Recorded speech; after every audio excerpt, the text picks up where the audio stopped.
Next, o banco digital que faz acontecer. Boa noite. Boa noite. Uma central telefônica montada por uma quadrilha para aplicar vários golpes ao mesmo tempo foi descoberta em São Paulo. A polícia apreendeu no local uma cartilha mostrando o passo a passo de como as falsas telefonistas deveriam agir para enganar as vítimas. Os policiais vieram de São José do Rio Preto, no interior de São Paulo, para cumprir 16 mandados de busca na capital.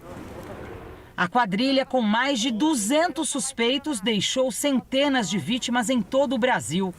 São criminosos especializados em fraudes virtuais e principalmente em golpes bancários. Nesta rua ficava a central telefônica do grupo. Os investigadores encontraram um caderno com o passo a passo do crime. O golpe era dividido em 2 etapas. 2 mulheres se passavam por operadoras. Segundo a cartilha, a golpista da chamada Linha 1 deveria informar ao cliente sobre uma compra suspeita, perguntar se a vítima reconhecia o gasto e depois dizer que cancelaria a compra. Um número de protocolo pelo atendimento era fornecido. A estelionatária deveria pedir ainda para o cliente entrar em contato com o banco. Quando a vítima ligava, era atendida por outra suspeita na mesma central telefônica.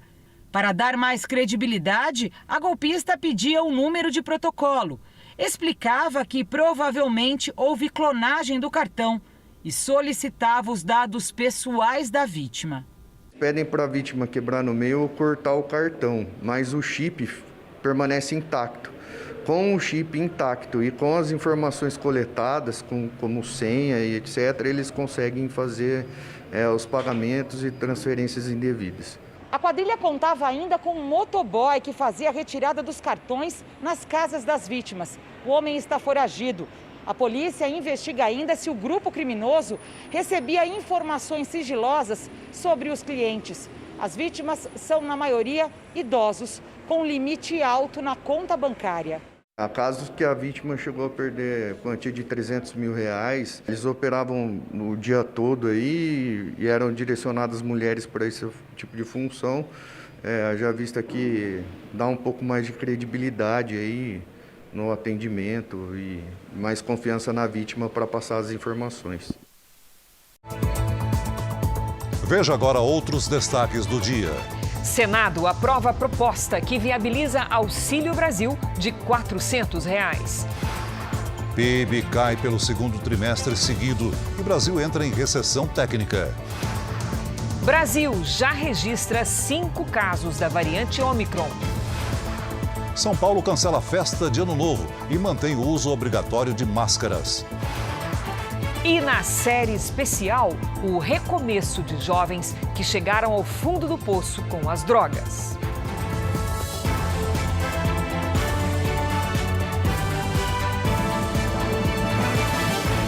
Oferecimento Bradesco. Descubra suas emissões de carbono pelo app.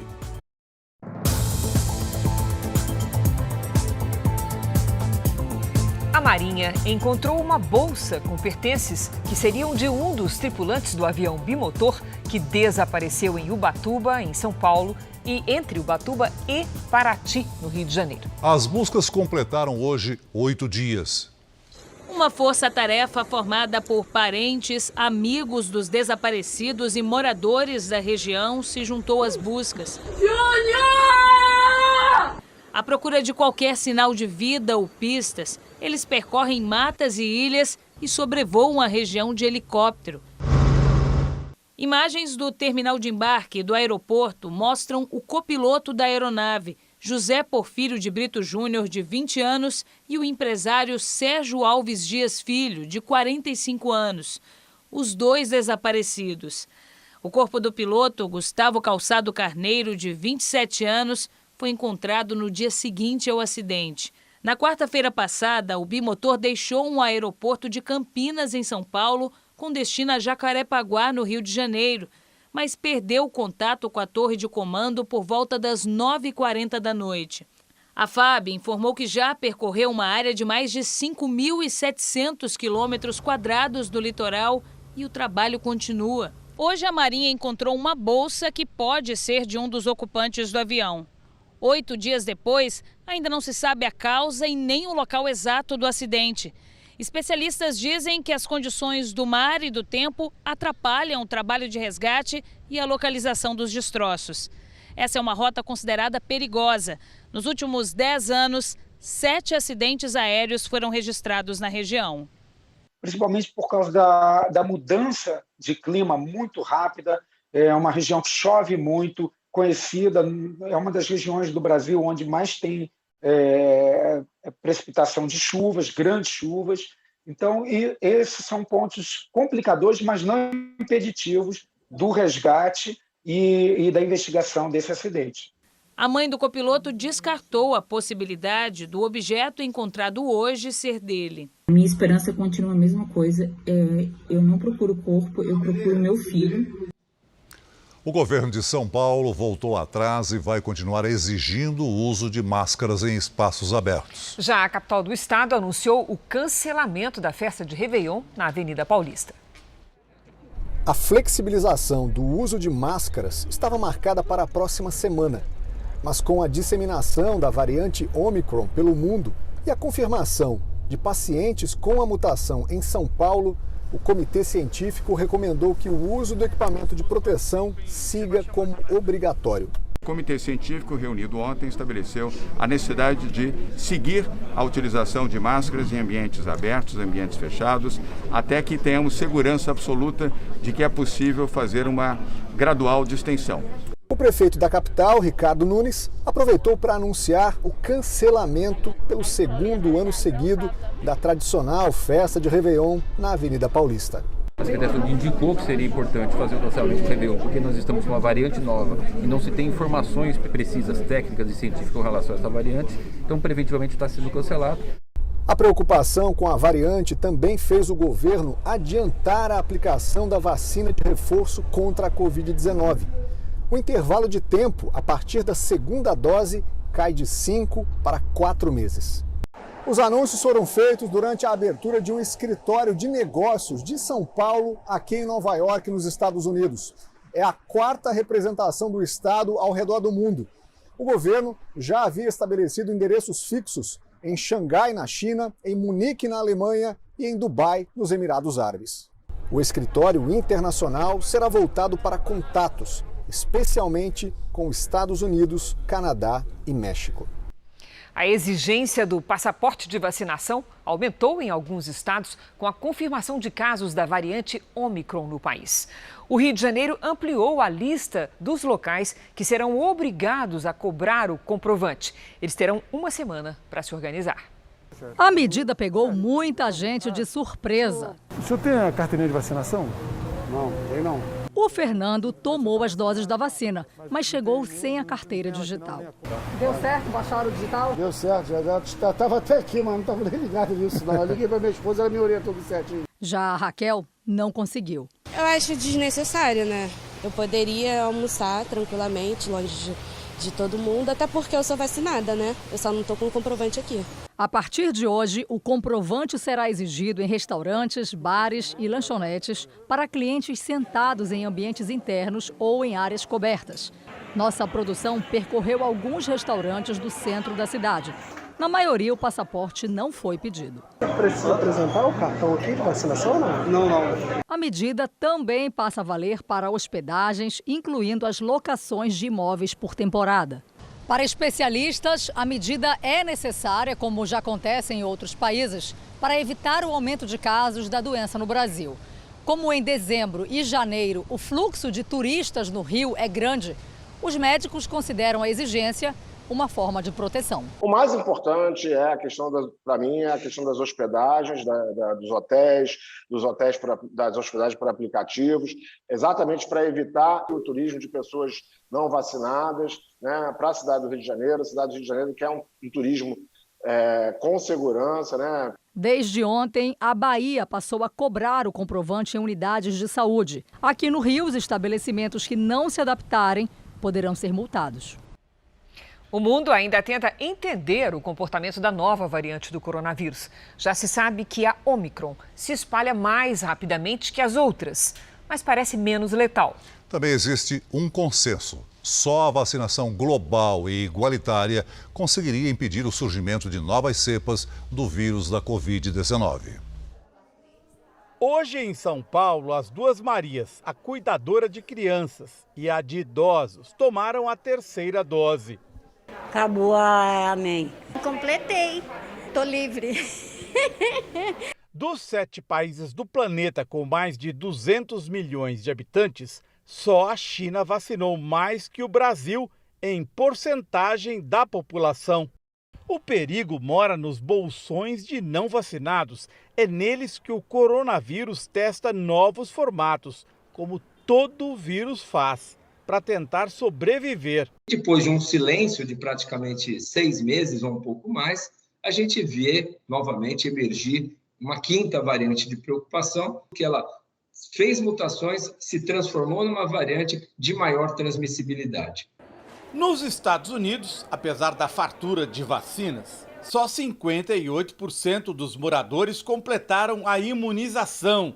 Na Europa, Portugal já atingiu 88%, mas a Bulgária apenas 16%. Em todo o continente africano, só 7% tomaram 2 doses.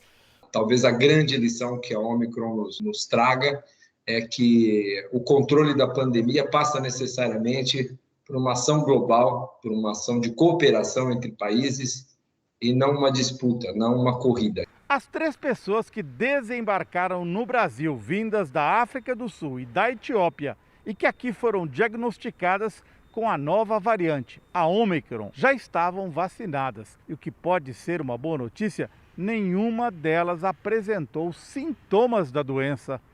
Não há motivo para pânico. Com uma vacinação bem distribuída, o Brasil se mantém estável em número de novos casos, mas eles estão em alta na África do Sul, na Europa e nos Estados Unidos, o que deve servir de alerta. Porque se todo mundo estiver coletivamente vacinada, mesmo que o efeito individual da vacina reduza, a gente consegue sim manter essa proteção. Daí que vem mais uma vez a importância de todo mundo estar vacinado, ao mesmo tempo o mundo inteiro está igualmente vacinado. O Brasil tem agora 5 casos confirmados da variante Omicron. 3 em São Paulo, 2 no Distrito Federal. Então vamos a Brasília com o repórter Matheus Scavazini, que tem informações sobre as decisões do Ministério da Saúde. Boa noite, Matheus.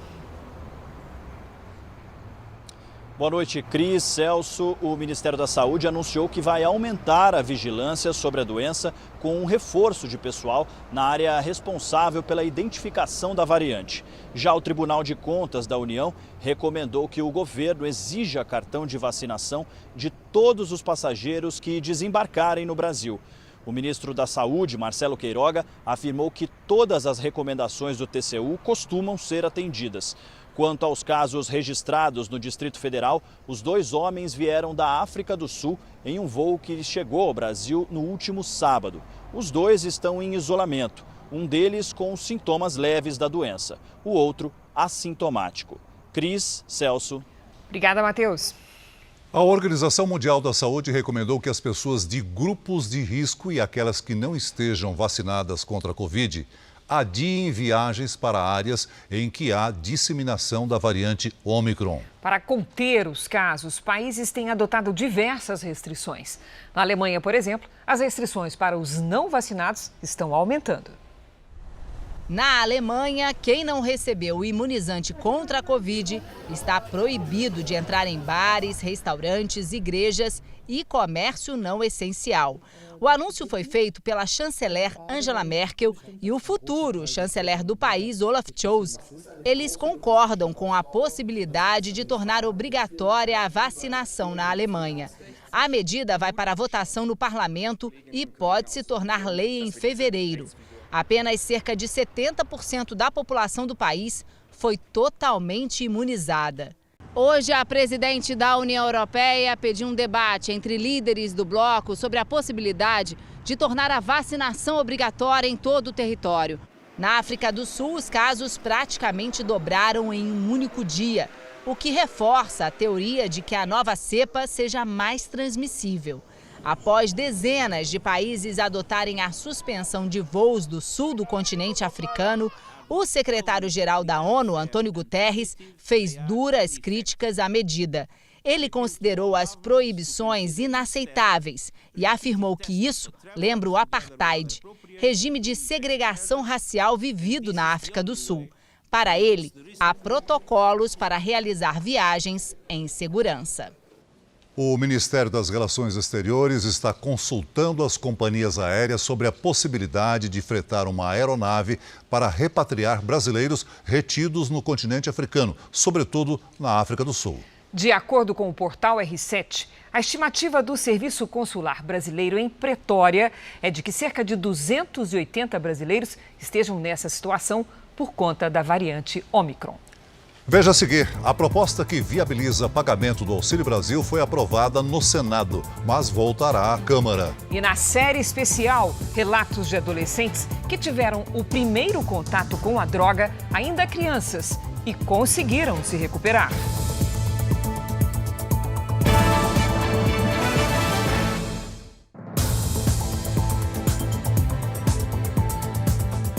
O governo lançou hoje o Auxílio Gás. O programa vai subsidiar a compra dos botijões a famílias carentes pelos próximos 5 anos.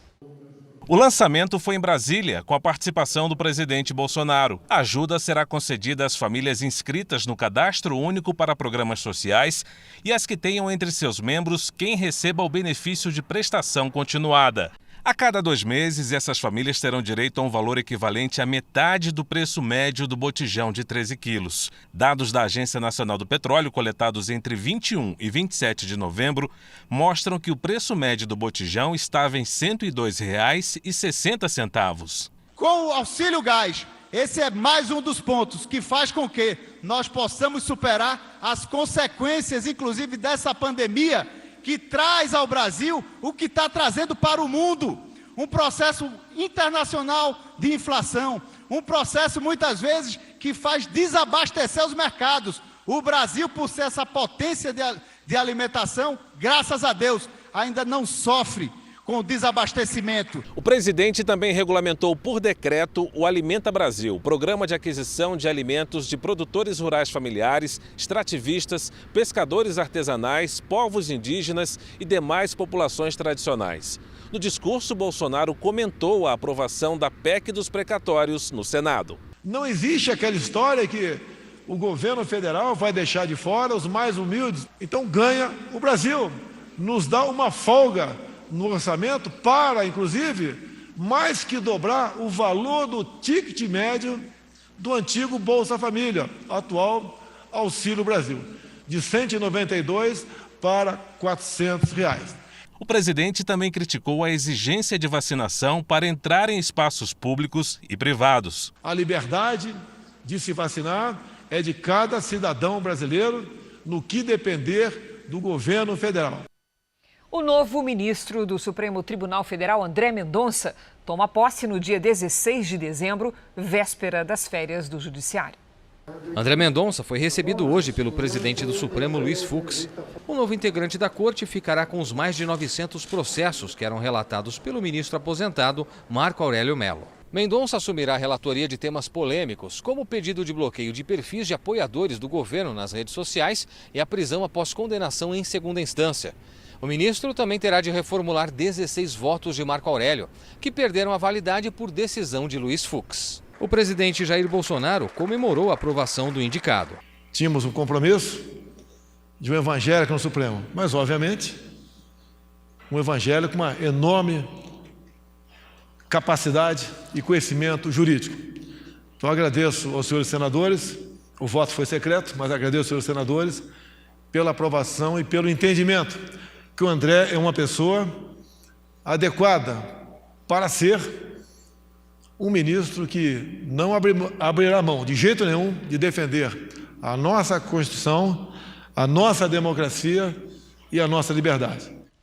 O Supremo Tribunal Federal validou a lei que criou o Marco Legal do Saneamento Básico. Nathalie Machado tem os detalhes direto de Brasília. Boa noite, Nathalie.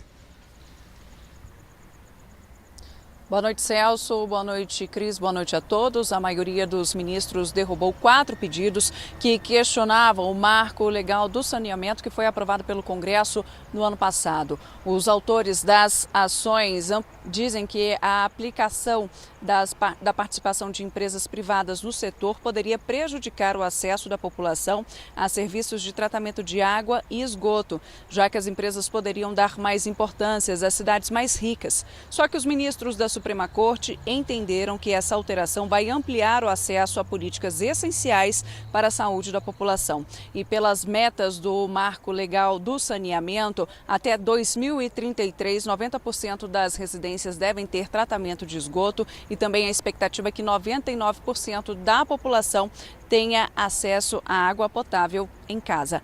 Cris, Celso. Obrigado, Nathalie. No noticiário internacional, o Papa Francisco aceitou a renúncia do arcebispo de Paris. O motivo é que o religioso teria quebrado o celibato, que é uma imposição da Igreja Católica. O arcebispo Michel Aupetit, de 70 anos, teria tido relações íntimas com uma mulher. Apesar de negar, ele apresentou a renúncia ao Vaticano. A Diocese de Paris admitiu um comportamento ambíguo do arcebispo, apesar de dizer que não existiu relacionamento amoroso ou sexual. A renúncia ocorre durante uma das maiores crises da Igreja Católica no país. Em outubro, uma investigação independente relatou que até 330 mil crianças foram vítimas de pedofilia por lideranças e integrantes da instituição na França ao longo das últimas décadas. Veja a seguir: contrabando de estrangeiros. Eles saíam da Ásia para os Estados Unidos e eram obrigados a trabalhar no Brasil. E ainda hoje, o julgamento dos réus da Boate Kiss. Engenheiro vetou espuma sintética no revestimento e teve o contrato encerrado.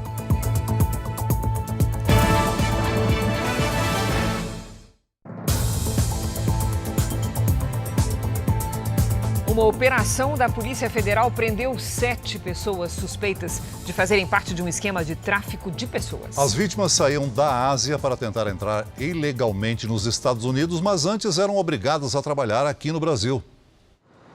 A investigação começou depois que vítimas do esquema foram detidas nos Estados Unidos. No Brasil, o grupo tinha ramificações em 4 cidades: São Paulo, Santos, Salto e Uberlândia.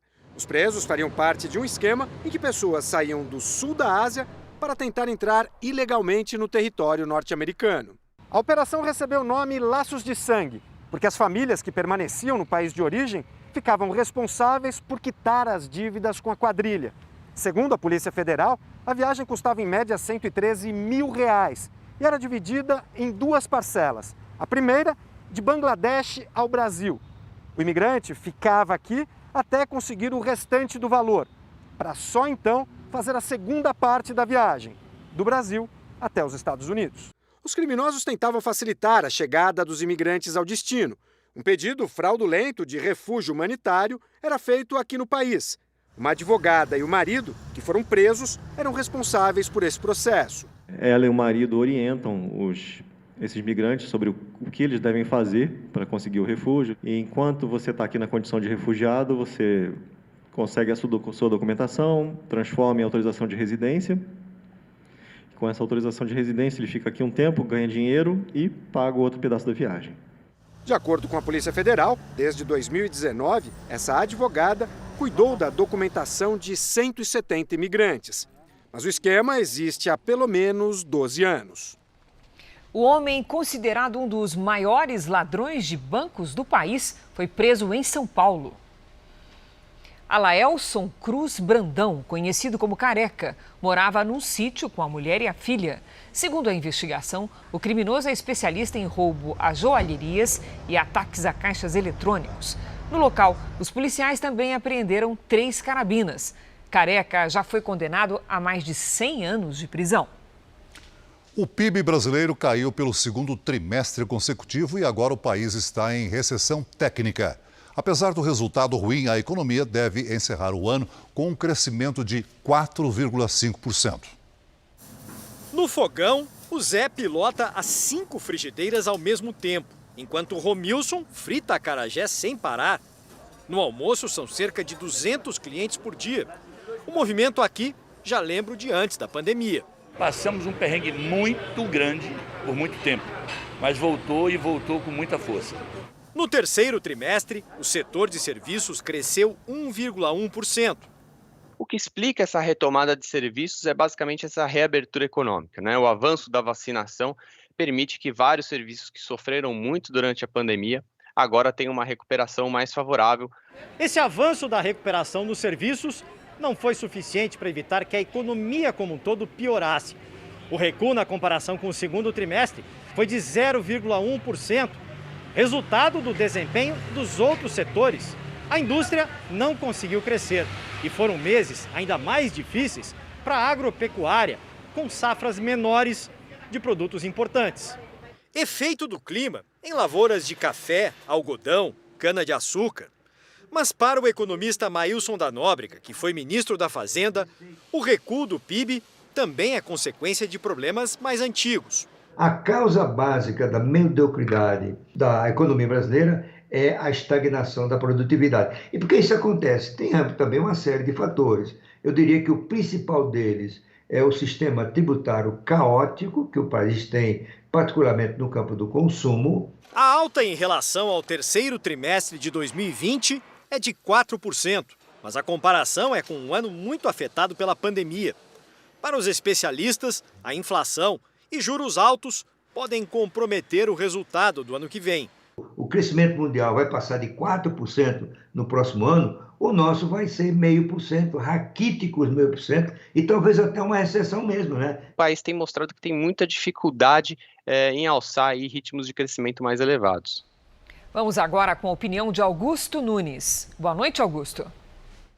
Boa noite, Cris. Boa noite, Celso. Boa noite a você que nos acompanha. Os números divulgados nesta quinta-feira pelo Instituto Brasileiro de Geografia e Estatística, o IBGE, ratificaram a advertência que o governo não pode ignorar. Se a política econômica não for corrigida o quanto antes por ajustes e mudanças de rota, os próximos anos se tornarão ainda mais cinzentos. No terceiro trimestre deste ano, o Produto Interno Bruto encolheu 0,1% em relação aos 3 meses anteriores.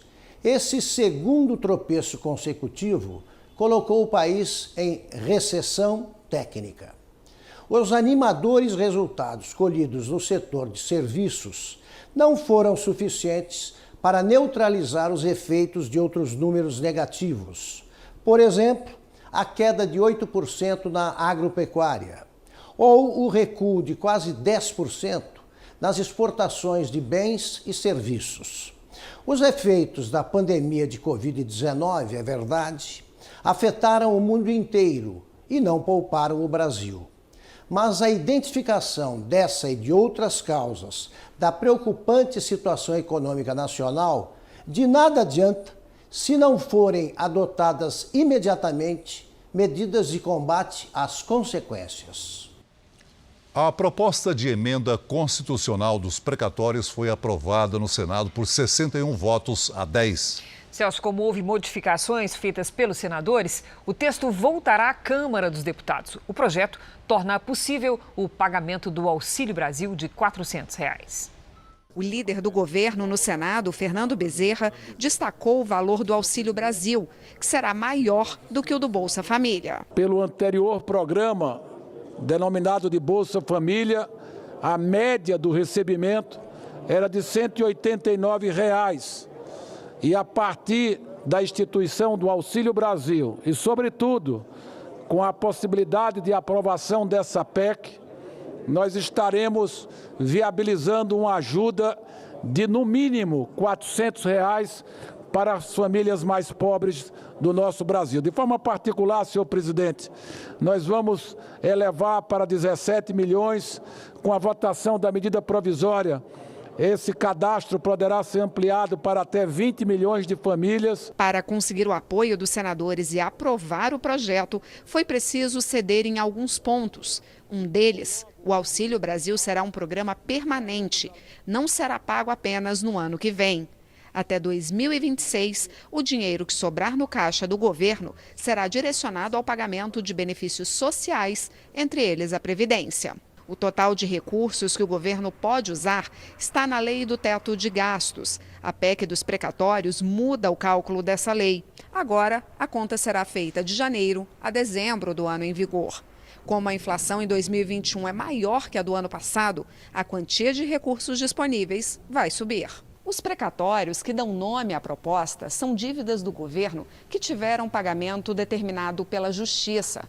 Com a PEC, o governo fica desobrigado de pagar parte das dívidas até 2026, o que abre uma folga nos cofres públicos para o ano que vem de cerca de 106 bilhões de reais. Como a PEC dos precatórios foi alterada pelos senadores, terá que voltar para a Câmara dos Deputados. É muito normal, já aconteceu diversas vezes, que textos comuns entre as duas casas possam ser, logicamente, promulgados.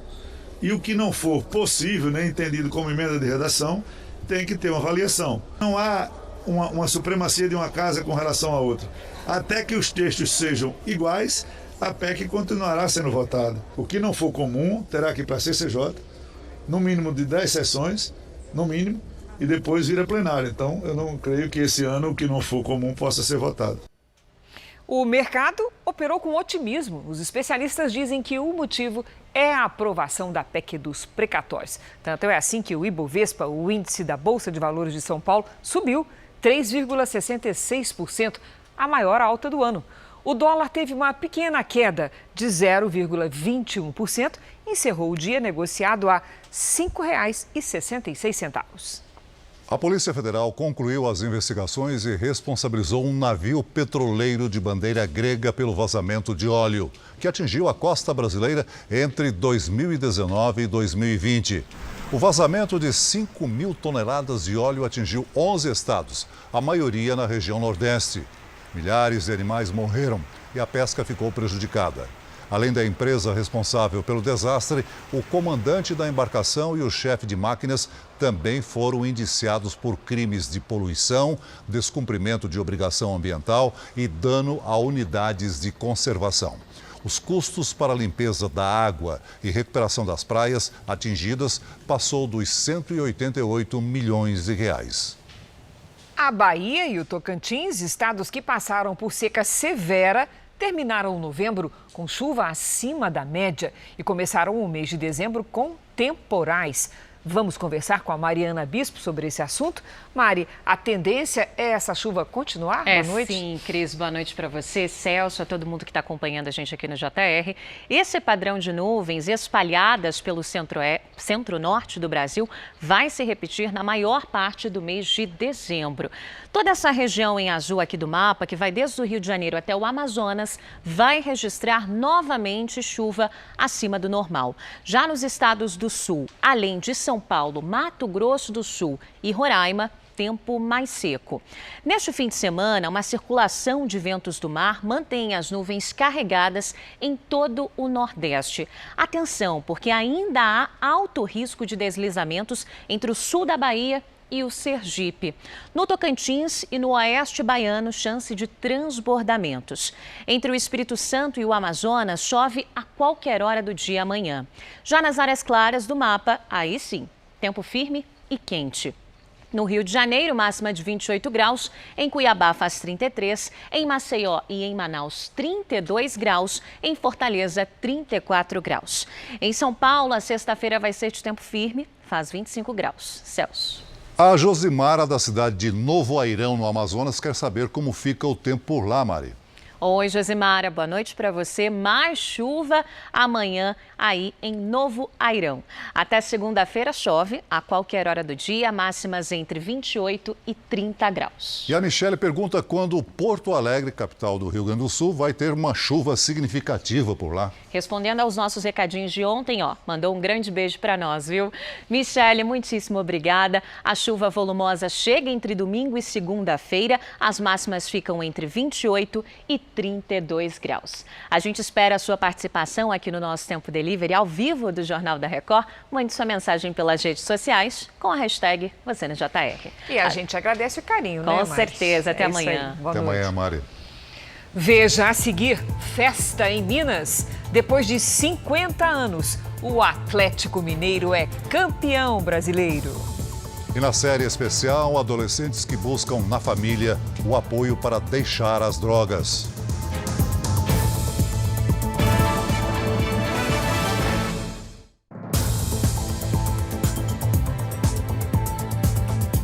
O engenheiro contratado para fazer o isolamento acústico da Boate Kiss foi a primeira testemunha de acusação a ser ouvida hoje no julgamento. Ele disse que foi contra a instalação de espuma sintética no revestimento da casa noturna. Outros 2 sobreviventes também foram ouvidos. Estes são os olhos de quem viu fumaça, tumulto e desespero. Gabriel tinha 18 anos no incêndio da Boate Kiss. Dos 4 amigos que estavam com ele, 2 morreram. Gabriel prendeu a respiração e baixou a cabeça. Nem sabe como chegou até aquela porta. Eu não olhei para trás em nenhum momento. E assim, no momento que eu tomei a decisão de prender a respiração e tudo mais, eu sinto que o som se abafou para mim, eu escutava meu pensamento. Era como se eu estivesse num transe, assim, muito intenso. Gabriel acompanha o julgamento dos 4 réus acusados de serem os responsáveis pelas 242 mortes e por 636 feridos. Emanuel foi ouvido hoje como testemunha. Ele comemorava o aniversário com o irmão gêmeo e hoje atua na prevenção de incêndios. Quando deu o princípio de incêndio, não teve nenhum alarme, não soou nenhum alarme, e também não tinha uma claridade, não estava claro a rota de saída de emergência e também não teve iluminação. Para responder às perguntas da defesa e da acusação, Jéssica usou a camiseta com a foto do irmão que morreu. Eu vi acontecer, vi quando pegou a faísca, me direcionei para a porta, voltei, tentei procurar meu irmão, não enxerguei, tinha muita gente. Um menino me empurrou e disse que eu precisava sair. E eu fui andando no fluxo. A primeira testemunha de acusação ouvida no julgamento foi um engenheiro contratado pelos donos da Kiss para fazer o isolamento acústico da boate. A espuma que revestia as paredes e o teto não fazia parte do projeto e facilitou a propagação do fogo. Miguel Ângelo Teixeira Pedroso reafirmou no depoimento que um dos sócios da Kiss pediu a instalação da espuma, o que ele desaconselhou.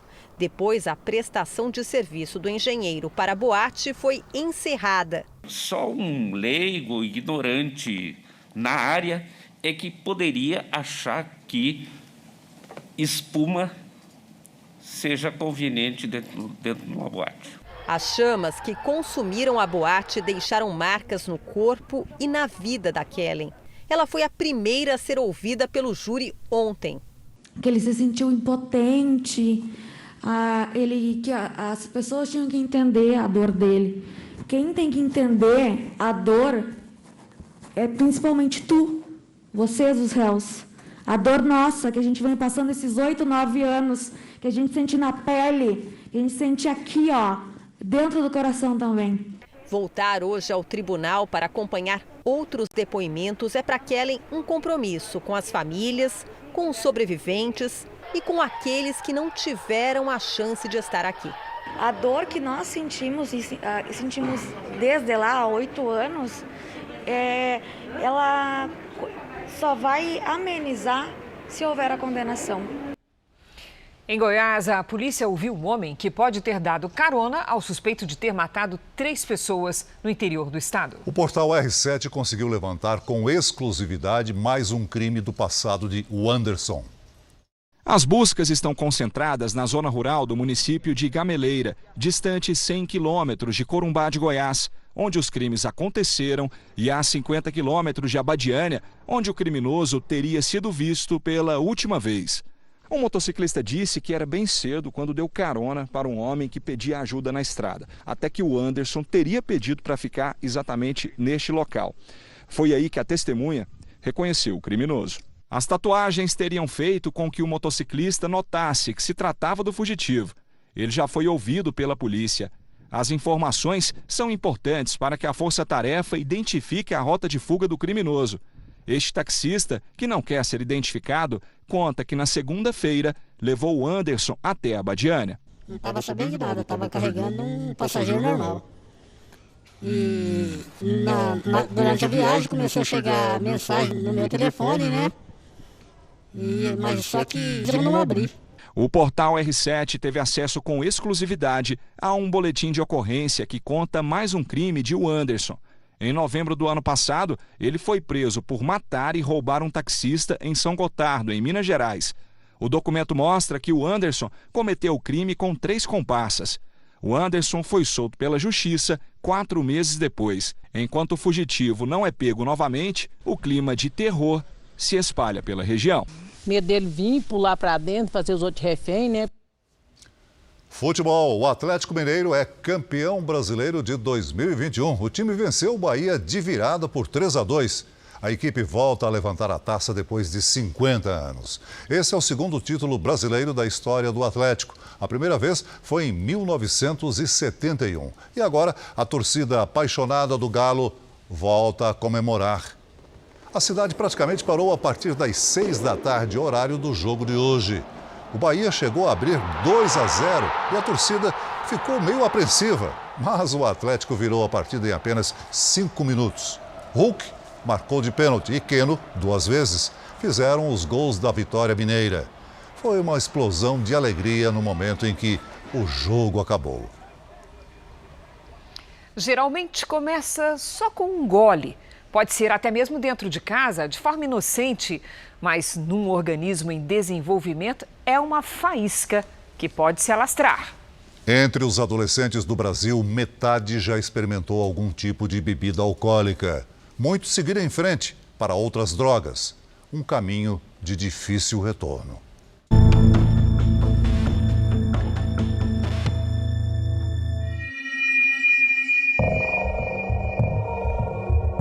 O começo é bom. A sensação é boa, mas não recomendo. Quando a casa cai, realmente você vê que não tem saída, você só tem a sua mãe, você percebe que você só tem a sua família para te ajudar. Esse é o depoimento de um garoto de 16 anos, que começou a usar droga aos 12 e já foi internado 2 vezes. Com 13 anos eu experimentei maconha, né? Com meus 14, 15 anos eu já estava fumando direto. Com meus 15 anos também eu conheci cocaína. Com 16, 17 já comecei a beber também. Já comecei a usar droga sintética. E por aí foi, né? Eu comecei a experimentar de tudo. Este é Gabriel, um adulto de 21 anos e que há 10 meses não usa drogas. É o período mais longo que já passou limpo. No começo minha mãe desconfiava, mas depois de um tempo ela soube. Da primeira vez a gente foi conversar com um terapeuta de dependência química. Só que nessa época eu não aceitava, né, que eu era um viciado. Pra mim não tinha nada demais, porque eu tava trabalhando, tava comprando com o meu dinheiro, então eu não via nada demais, né? E é muito fácil encontrar drogas. Às vezes, a primeira é até um brinde. O lucro do traficante vem do vício instalado. E quem vende maconha, vende cocaína, vende crack. Aí o cara diz assim, agora eu vou ter uma coisa melhor. Primeira pedra, o garoto vai ter problema pro resto da vida. Era um momento que era para eu estar construindo a minha vida, né? Estudando, sabendo fazer as coisas, né? Que meus amigos faziam, os que não eram usuários de droga. Porém é aquilo, né? Eu achava que eles eram os bobões e eu era o cara esperto, entendeu? Hoje em dia eu vejo que eu só perdi com isso. Tipo, desde confiança com a minha família, até o lance de eu não estar mais com a mãe das minhas filhas também, né? Tem isso. Segundo um levantamento do IBGE, mais da metade dos adolescentes brasileiros já tomou bebida alcoólica. E 2 em cada 10 já ficaram embriagados pelo menos uma vez. O álcool abre as portas para outras curiosidades, experiências diferentes, como a maconha e depois drogas mais fortes. Quanto mais cedo começa essa interação perigosa do cérebro desse adolescente com o uso de alguma droga lícita ou ilícita, mais forte, mais profundo, maior impacto que tem para a vida toda desse adolescente.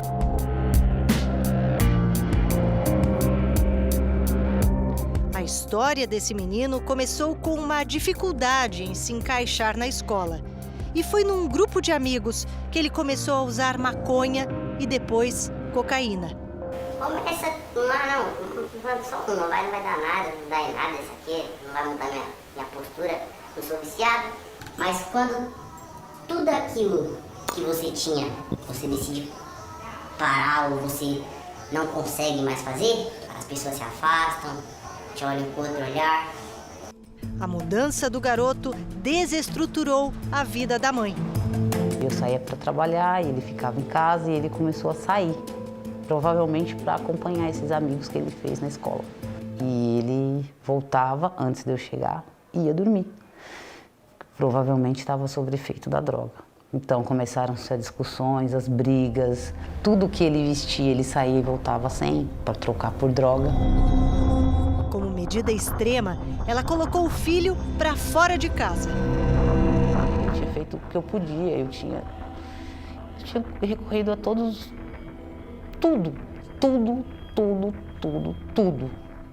para tirar ele daquela vida. E nada funcionou. Eu estava me acabando junto, sem perspectiva de vida, sem vontade de viver. Eu senti tudo isso. Só que eu também corri atrás de tratamentos médicos para mim. Eu percebi que eu precisava me cuidar para eu saber como agir com isso. Depois de chegar ao fundo do poço, ele mesmo resolveu que era hora de parar. Eu pretendo ter um recomeço e começar a me reerguer como uma pessoa. Eu terminei o 9º ano, que eu tinha parado na escola. Pretendo fazer minha faculdade, ajudar minha mãe, começar minha vida do zero, né? Para os pais, os especialistas aconselham estar perto, presente e dar o exemplo. O exemplo não é a melhor forma de ensinar alguma coisa para alguém. Ponto. É a única. Ponto final. O que eu fiz como mãe foi dizer para ele, você vai voltar para casa, só que aqui eu quero assim. Você tem a opção de ficar na rua e viver assim. Faça a sua escolha. E aí ele pensou e voltou para casa. E ele está muito bem mesmo. O Jornal da Record termina aqui. A edição de hoje na íntegra e também a nossa versão em podcast estão no Play Plus e em todas as nossas plataformas digitais. À 00:30 tem mais Jornal da Record. Fique agora com a Bíblia. Episódio de hoje, Abrão e Sarai. A gente se vê amanhã. Até lá. Boa noite e até amanhã.